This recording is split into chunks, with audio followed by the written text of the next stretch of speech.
scolaires d'une valeur d'environ 4 millions de francs CFA ont été remis aux populations d'Anono. C'est un don de la chefferie.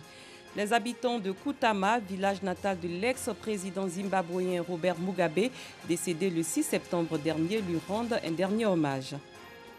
Bonsoir, merci de nous rejoindre pour le 19h. Les populations d'Anono ont reçu ce mardi 1000 kits scolaires d'une valeur de 4 millions de francs CFA. C'est un don de la chefferie. Le chef Djorogo Nangui Sévérin compte à travers ce geste participer à la cohésion et faire reculer la pauvreté dans le village. Clément Boko. La chefferie d'Anono dans la commune de Cocody offre 1000 kits scolaires aux élèves. Coût de ce don, environ 4 millions de francs CFA. Un appui aux efforts du gouvernement qui entend offrir à tous les élèves de Côte d'Ivoire des kits scolaires. Un enfant qui n'a pas reçu de formation, je pense que ça, ça amène directement au banditisme. Donc la cérémonie d'aujourd'hui, ça vient dans le cadre même de la cohésion sociale. La rentrée scolaire est arrivée, la chefferie tout entière, au nom du village, au nom du village, on a demandé à ce qu'on soutienne les parents. Donc l'objectif, c'est de créer la cohésion, la solidarité entre la population et la chefferie d'Anono. Un geste salué par les populations. Je remercie le chef de nous avoir fait des dons. Il y a des enfants de notre classe qui n'ont pas de fourniture. Je dis merci au chef du village d'Anono pour ce qu'il a donné aux enfants d'Anono. Vraiment, c'est une joie et le don que nous avons reçu ce matin vraiment va nous faire beaucoup de bien parce qu'en notre sein, nous avons des enfants orphelins, les enfants dont les parents sont démunis puisque le Centre social a pour mandat d'améliorer les conditions de vie des populations. Et nous voyons que ce don est bienvenu. Je suis très heureuse de recevoir ces kits pour les enfants. C'est un geste qui est vraiment noble, il faut saluer ce geste. Le chef du village fait du social, il pense aux enfants démunis et aux enfants en difficulté. Il faut vraiment saluer ce geste, il faut vraiment l'encourager à continuer. Parce que comme on le dit, Anono est un village vraiment vaste, il est grand. Nous avons jusqu'à 6 quartiers. Si chaque année nous pouvons organiser ces dons pour les enfants ou pour les jeunes, je pense que c'est un geste qu'il faut saluer. Et je remercie encore la chefferie d'Anono. Nous disons merci au Seigneur d'abord d'avoir inspiré le chef. Merci aussi à la chefferie qui a pensé à nous. Que Dieu continue de les inspirer, les instruire. Anono est le plus grand village à Tchan du district d'Abidjan. Il comporte 2 écoles primaires pour environ 6000 élèves. Les étudiants ivoiriens de l'École africaine des métiers de l'architecture et de l'urbanisme EAMO ont reçu leur diplôme de fin de formation. C'était lors d'une cérémonie tenue samedi dernier dans les locaux du Centre d'information géographique et numérique du Bénin. Colette Idboudo, Clément Boko. Ils sont une trentaine d'étudiants ivoiriens de l'École africaine des métiers de l'architecture et de l'urbanisme, EAMO, à avoir reçu leur diplôme de fin d'études en architecture et en urbanisme, en licence et master. La satisfaction est grande chez les récipiendaires. Ça fait vraiment plaisir après tant d'années d'études et de formation. Et après, quand on voit le défi des villes africaines, c'est encore à nous, les jeunes, de contribuer au développement de l'Afrique et de redorer aussi le blason du paysage urbain. Nous sommes contents et fiers. Nous essayerons de faire valoir ces différents diplômes-là. Jonathan, président des étudiants ivoiriens de l'EAMO, s'est dit fier de la formation et du taux de réussite des 2 premières promotions de la session 2014-2015 et 2015-2016. Former des gens qui pourront réfléchir à des solutions pour pallier les problèmes des villes en Côte d'Ivoire. La Côte d'Ivoire a enregistré un total de 100% de réussite. Cette trentaine de diplômés-là ont été récompensés pour leurs efforts fournis pour avoir porté haut le flambeau de la Côte d'Ivoire. Le représentant du ministre de l'Enseignement supérieur et de la Recherche scientifique a saisi cette occasion pour prodiguer des conseils aux récipiendaires et les exhorter à mettre en pratique la formation qu'ils ont reçue. C'est maintenant les choses sérieuses vont commencer. Ils vont finir l'école, ils vont rentrer dans la vie active, ils ont des diplômes, il y a un déficit d'architectes et d'urbanistes dans l'administration. Il faudrait qu'ils regardent de ce côté. C'est un métier qui est porteur, à charge pour eux de savoir et se vendre. Établissement de référence dans la formation au métier d'architecture et d'urbanisme, l'École africaine des métiers de l'architecture et de l'urbanisme a ouvert ses portes en 1975. Elle appartient à 14 pays d'Afrique francophone, dont la Côte d'Ivoire, le Burkina Faso, le Mali et le Congo. Direction Guy-Trozon, non loin de Diokwe, à l'ouest du pays, où le ministre de la Solidarité, Maria Toukone, a remis des chèques et des prises en charge médicales à 212 victimes et ayant droit de victimes. Cette action s'inscrit dans le cadre de l'indemnisation des victimes des crises survenues en Côte d'Ivoire. F. Bouy. 212 victimes des crises survenues en Côte d'Ivoire indemnisées à Guy-Trozon, localité du département de Diokwe. Ces victimes sont issues des régions du Guémon, du Cavali et du Tonkwe. Sur les 212, 170 ayant droit de personnes décédées ont reçu chacun un chèque d'1 million de francs CFA et 42 blessés ont reçu un chèque de 150 000 francs CFA plus un bon de prise en charge médicale et ou psychologique.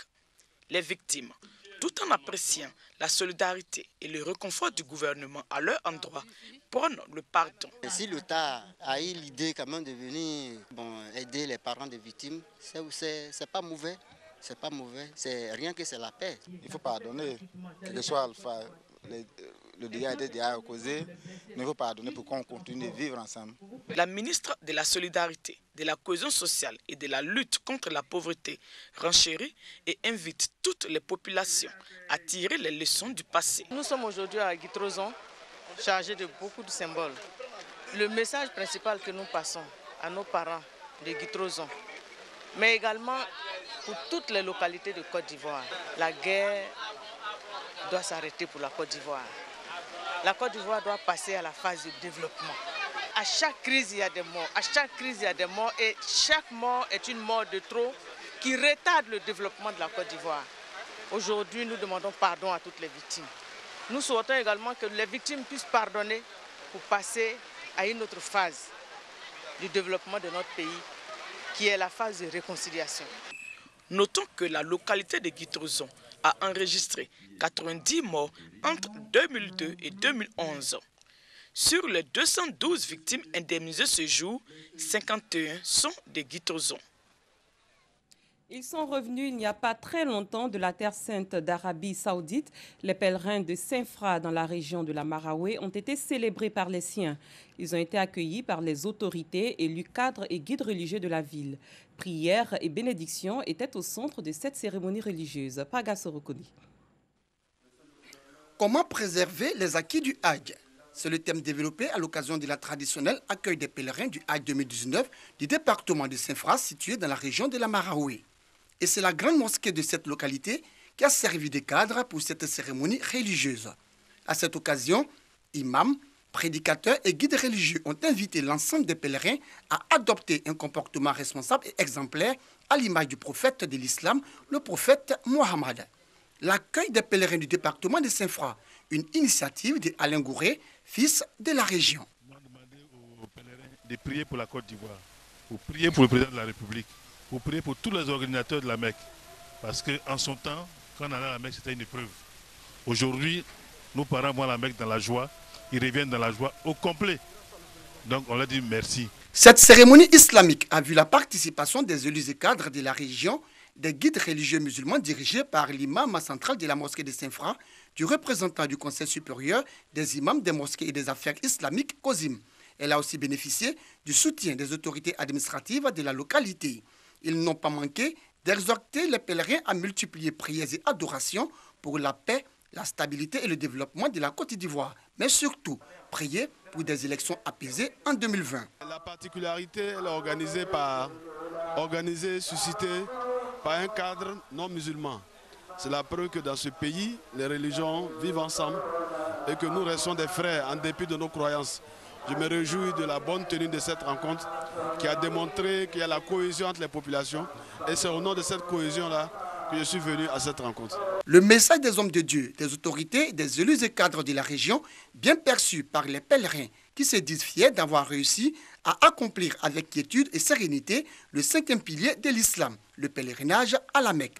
Nous avons prié pour le pays, nous avons prié pour Saint-Fra, nous avons prié personnellement pour tous les habitants de Saint-Fra. Ces pèlerins du Hajj 2019 de Saint-Fra ont tenu à remercier les filles et fils du département pour l'accueil et à saluer la bonne organisation du Hajj par les autorités ivoiriennes avec à leur tête le président de la République, Alassane Ouattara. Ailleurs, les habitants de son village natal de Koutama, dans le nord-ouest, rendent un dernier hommage au héros de l'indépendance du Zimbabwe. Robert Mugabe est décédé le 6 septembre dernier à 95 ans dans un hôpital de Singapour. Pascaline Kwame, Pagasorokoni.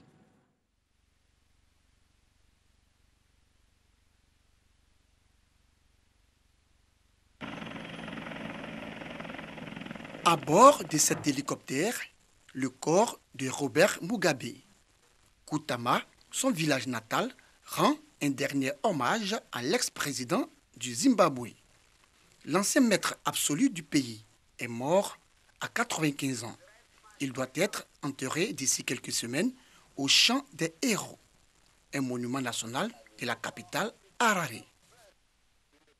1 millier de migrants ont été évacués aujourd'hui du campement de Grande-Sainte dans le nord de la France lors d'une opération de mise à l'abri. Des associations dénoncent des violences policières survenues à bord de 2 bus qui prenaient la direction de la Bretagne, malgré les protestations des migrants qui souhaitent se rendre en Angleterre. Pascaline Kwame, Clément Beaucoup. Évacuation du campement de Grande-Sainte. Les migrants seront repartis dans des centres d'hébergement du nord de la France. Ils étaient 1 millier à vivre ici, dans des conditions insalubres. Et la mairie avait demandé à la justice d'intervenir. C'est une journée difficile parce que c'est une journée où on acte la mise à l'abri global de la population réfugiée en difficulté sur la ville de Grande-Sainte, que je rappelle qui était actée au moment de l'ouverture du lieu d'accueil au mois de décembre, puisque c'était pendant la période hivernale.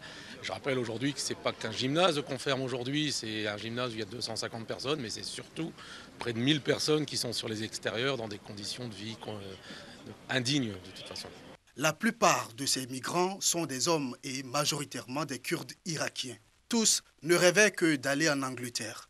Ils montent très gentiment, sachant qu'ils ne risquent pas leur vie et qu'ils reviendront. Les faire monter dans des bus pour des centres d'accueil où ils ne veulent pas aller, ça n'a pas de sens. Ils vont revenir. Après le passage de l'ouragan Dorian sur les îles de Bahamas, les habitants qui sont restés tentent de nettoyer les décombres, mais les moyens manquent et une nouvelle tempête menace déjà. Pascaline Kwame, Pagasorokoni. Le 1er septembre, l'ouragan Dorian a frappé les Bahamas. Son passage a dévasté la petite île des Caraïbes.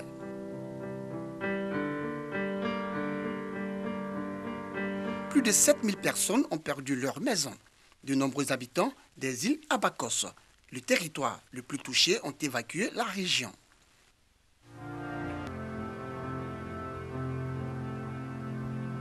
Tout le monde est parti, mais il n'aurait pas dû, car malheureusement, nous avons besoin de bras ici. C'est un vrai problème. Nous avons besoin de main-d'œuvre. Des gens qui essaient d'aider, mais on a besoin de bras. Mais les gens reviendront. Certains habitants toujours sur place gardent la motivation pour reconstruire.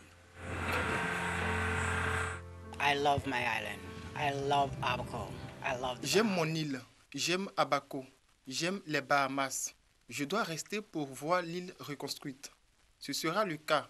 C'est un incident sérieux. Mais les Abaconiens vont se battre, ils vont reconstruire. They will rebuild. Ainsi prend fin cette édition. Merci de l'avoir suivi. Très bonne soirée. Je vous retrouve demain.